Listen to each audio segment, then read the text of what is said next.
সম্প্রীতির অনন্য দৃষ্টান্ত বর্ধমানের মোহন্ত অস্থল।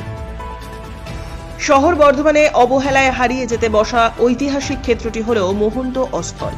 মোহন্ত অস্থল হল নিম্বার্ক সম্প্রদায়ের আশ্রম বা মঠ বা বৈষ্ণব সম্প্রদায়ের মধ্যে প্রাচীনতম হল এই নিম্বার্ক সম্প্রদায়। বর্ধমান জেলার দুটি মোহন্ত অস্থলের অস্তিত্ব আছে। বর্ধমানের মোহন্ত অস্থল 1980-র দশকে বন্ধ হয়ে যায়। দীর্ঘদিন অবহেলায় পড়ে থাকা স্থলটি বর্তমানে ধ্বংসের মুখোমুখি। প্রথমোক্ত গ্রন্থ থেকে জানা যায়, জাহাঙ্গীরের রাজত্বকালেই পাঞ্জাব প্রদেশের হারা নামক স্থান থেকে শ্রী নরহরি দেব বর্ধমানে আসেন এবং রাজগঞ্জের কাছে বাঁকা নদীর তীরে অবস্থান করেন। তিনি সঙ্গে নিয়ে আসেন তার আরাধ্য দেবতা দামোদর জিউ শিলা। আরাধ্য দেবতাকে ওই স্থানে প্রতিষ্ঠা করে বর্ধমান মোহন্ত অস্থলের ভিত্তি স্থাপন করেন। কথিত আছে, বর্ধমানের মহারাজা কীর্তিচাঁদ মাহতাব বিষ্ণুপুর পুরাধিপতির সহিত সংগ্রামার্থে গমন করেন। তখন কাঞ্চননগর এলাকায় বারোদুয়ারি নামক আম্রকাননে একজন সন্ন্যাসী উক্ত বিগ্রহটি নিয়ে অবস্থান করছিলেন। ভক্তি সহকারে রঘুনাথজিউ ও সন্ন্যাসীকে সাষ্টাঙ্গে প্রণাম করলে সন্ন্যাসী তাকে বললেন, আপনি যে সংগ্রামার্থে গমন করেছেন তাতে নিশ্চয়ই জয়লাভ করবেন। কীর্তিচাঁদ মাহতাব বললেন, প্রভু, আমি যদি এই যুদ্ধে জয়লাভ করি তাহলে এখানে প্রত্যাগমন করি। আমি আপনার রঘুনাথজিউ এবং সাধু সন্ন্যাসীদের সেবার্থে যথোপযুক্ত সম্পত্তি দান করব। রায়গঞ্জে উক্ত দেবতার জন্য একটি উৎকৃষ্ট বাটি প্রস্তুত করা হলো এবং দেবতা ও অতিথিগণের সেবার্থে কয়েকটি নিষ্কর মহলও দেবত্র ভূমি হিসেবে প্রদান করা হলো। অদ্যবধি উক্ত মহান্তের আশ্রমে যে নিত্য শত শত সাধু সন্ন্যাসী প্রসাদ প্রাপ্ত হয়ে পরিতৃপ্ত হয়েছেন, তাও কীর্তিচন্দ্রের একটি অতুল কীর্তির নিদর্শন। কীর্তিচন্দ্রই এই জমিদারিত্ব 1702 থেকে 1740 সাল পর্যন্ত বজায় রেখেছিলেন। পাশাপাশি ধর্ম বর্ণ নির্বিশেষে এই সময় স্থাপত্য নজিরবিহীন এই সৌধ তৈরি করে দেন। তা বর্তমান সময়ের রীতিমতো বিবাদ তৈরি হয়েছে এই সমগ্র জায়গাটিকে নিয়ে।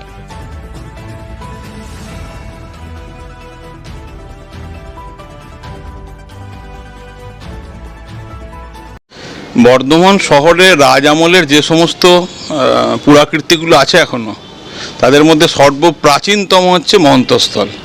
1737 খ্রিস্টাব্দে ওটি তৈরি হয়েছে। মহন্তস্থলের সবথেকে ইন্টারেস্টিং জিনিসটা হচ্ছে, এটা হচ্ছে দেখবেন যে দুদিকে দুটো টম্ব আছে, যেটার মধ্যে একটা ভেঙে পড়ে গেছে অলরেডি। তা সেই টম্বটা কিন্তু ইসলামিক স্থাপত্য অনুযায়ী তৈরি করা। আবার মাঝের যেটা দেখবেন গোল গম্বুজের মতন আছে, সেটা বৌদ্ধ স্তূপের মতন। একদম পেছনে যে মূল শীর্ষটা আছে সেটা দেখবেন চার্চের মতন। অর্থাৎ ইসলামিক স্থাপত্য, বৌদ্ধ স্থাপত্য এবং চার্চের স্থাপত্য, মানে খ্রিস্টীয় স্থাপত্য, তিনটে ধর্মের যে স্থাপত্য কলা, তার সম্মিলন দেখতে পাবেন ওর মধ্যে। আজ থেকে 300 বছর আগে হয়েছে। এবং ভেতরে থাকে হিন্দু দেবী, হিন্দু দেবতা। তা হিন্দু, খ্রিশ্চান, ইসলামিক এবং বৌদ্ধ 4 ধরনের ধর্মীয় স্থাপত্যের সম্মিলন ঘটেছে এই আমাদের মোহন্তস্থলের মধ্যে। গোটা পশ্চিমবঙ্গে এরকম স্থাপত্য দ্বিতীয়টি নেই, এবং যার বয়স প্রায় 300 বছর। আর 10-12 বছর হলে 300 বছর হয়ে যাবে। তা এই স্থাপত্যটি সংরক্ষণ খুবই প্রয়োজন। আমি বর্ধমান ইতিহাস ও পুরাতত্ত্ব চর্চা কেন্দ্রের উদ্যোগে বারবার বর্ধমান পৌরসভাকে বিভিন্ন সময় মোট 6 বার চিঠি দিয়েছি 2010 সাল থেকে, যেটাকে সংস্কার করা প্রয়োজন। পৌরসভা সেভাবে কোনোভাবে উদ্যোগ নেয়নি।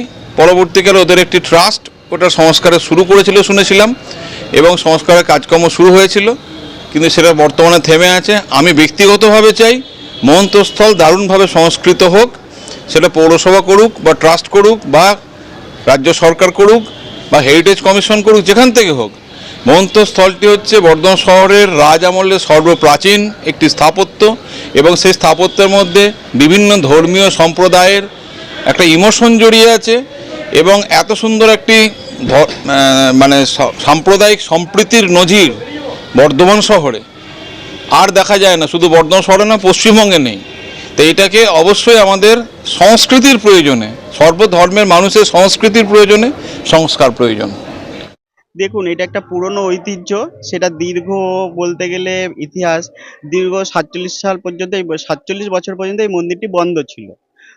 তারপরে 2020 সালের জানুয়ারি মাসে গৌড়িয়া মঠের তত্ত্বাবধানে, তাই সেই সাধু সন্ন্যাসীদের উপস্থিতিতে নিম্বাক সম্প্রদায়ের সাধু সন্ন্যাসীরা এসে মন্দিরটা মানে পুনরায় প্রতিষ্ঠা করে, খোলে, মন্দিরের চাবি খোলে। খোলার পরে এবার করোনার সময় পিরিয়ডে আবার মন্দির আবার বন্ধ, সাধুরাই ছিল। তারপরে নিম্বাক সম্প্রদায়ের কতিপয় কিছু বিশিষ্ট শিষ্যগণ, তারা সমাজসেবী, তাদের উদ্যোগে এই মন্দিরে পুনরুদ্ধারের কাজ শুরু হয়েছিল। শুরু হওয়ার পরে মানে কাজ সর্বজনীন পাড়া এলাকাগতভাবে বর্ধমানবাসী সবার একটা প্রচেষ্টাতেই এই কাজ শুরু হয়। শুরু হওয়ার পরে এই হোমিওপ্যাথি কলেজ একটা মিথ্যে ব্লেন্ডার দিয়ে এই কাজটাকে একটা হেরিটেজ বলে, হেরিটেজের জিনিস ধ্বংস করে দিয়ে নাকি একটা বিল্ডিং কনস্ট্রাকশন তৈরি হচ্ছে, ওরা একটা মিথ্যে এলিগেশন দেয়। কিন্তু দেখা গেছে যে 2023 সালের সেপ্টেম্বর নাগাদ সম্ভবত একটা ঝড় বৃষ্টির বিপর্যয় হয়েছিল, তখন এই বিল্ডিং ভেঙে পড়ে। ভেঙে পড়ার ফলে তখন আমরা প্রশাসনকে জানাই, প্রশাসন থেকে থানা থেকে, মিউনিসিপ্যালিটি থেকে, এসডি অফিস সবাই তখন এসে তারা প্রোটেকশন দিয়ে 3 দিন ধরে এইসব ওয়েস্টেডগুলো তারা নিয়ে যায়। এবার যেহেতু ওরা একটা মিথ্যে অ্যালিগেশন দিয়েছে, সেটাকে আমাকে প্রুভ করে হাইকোর্ট থেকে বেরোতে হবে। সেই পরিস্থিতিতে আমাদের এখন কিছুদিন এই কাজটা একটু বন্ধ আছে। কিছুদিন দেখুন, এইটা হচ্ছে আমরা সবাই পুরো কি বলবো, হিন্দু মুসলিম যে বৌদ্ধ শিখ যারা আছে সবাই সম্প্রীতি, সবাই মিলেমিশে ভাই ভাই থাকবো, এই বার্তাই আমরা বহন করে চলবো। এটা ছাড়া আর কি বলবো বলুন। এটা আমার নাম তপন চন্দ্র, আমি হচ্ছে শ্রী শ্রী রাধা দামোদর জিউ সেবা ট্রাস্টের অ্যাডমিনিস্ট্রেটিভ সেক্রেটারি। কি জানেন, পুরনো ইতিহাস খুব একটা আমি বলতে পারবো না, কিন্তু 2020 থেকে আমরা আছি, সেবা কাজ চলছে। এখানে ধ্বংসস্তূপে পরিণত হয়েছিল, সেগুলো পরিষ্কার করে আস্তে আস্তে এগিয়ে যাচ্ছে।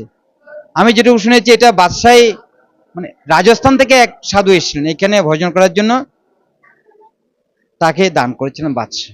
পরবর্তীকালে বিষ্ণুপুরে যুদ্ধে যাচ্ছেন এখানে রাজা, তখন প্রণাম করতে আসাতে যাকে আশীর্বাদ করছেন মহন্ত, তখন বলেছিলেন যদি আমি বিজয় লাভ করতে পারি আমি এখান থেকে দীক্ষা গ্রহণ করব। তিনি বিজয় লাভ করার পরে এইখান থেকে দীক্ষা নিয়ে গুরুকরণ করেন। সেই থেকে অনেক আরো উন্নত করে দিয়েছে দেখি। ঐতিহ্য এখানে রয়েছে, তার ইতিহাস খুব একটা বলতে পারবো না। হ্যাঁ, ইসলাম রয়েছে, চার্চ রয়েছে, বৌদ্ধ সব সমন্বয়ে রয়েছে। 4টে ধর্মের সমন্বয়ে এখানে চিহ্ন রয়েছে। ধর্ম তো এক, ধর্ম তো বহু নয়, মত বহু, ধর্ম তো এক। বাঁচার মর্মজা ধর্ম বলে জানিস, তা বাঁচার বাড়ার জন্য তো ধর্ম। এটা তো হিংসার জন্য ধর্ম নয়, নিজে উদ্ধার হওয়ার জন্য ধর্ম, সবাইকে নিয়ে বাঁচার জন্য ধর্ম। তো সুতরাং সবাই বাঁচুক, সবাই সুখে থাকুক, শান্তি থাকুক, এটা সবাই কাম্য, আমি কামনা করি সবাই সুখে থাকুক। এখানে কারো প্রতি কারো হিংসা নেই। আমার নাম ভক্তি প্রকাশ আশ্রম মহারাজ, সন্ন্যাসী, এখানে সেবায়েত, প্রধান সেবায়েত।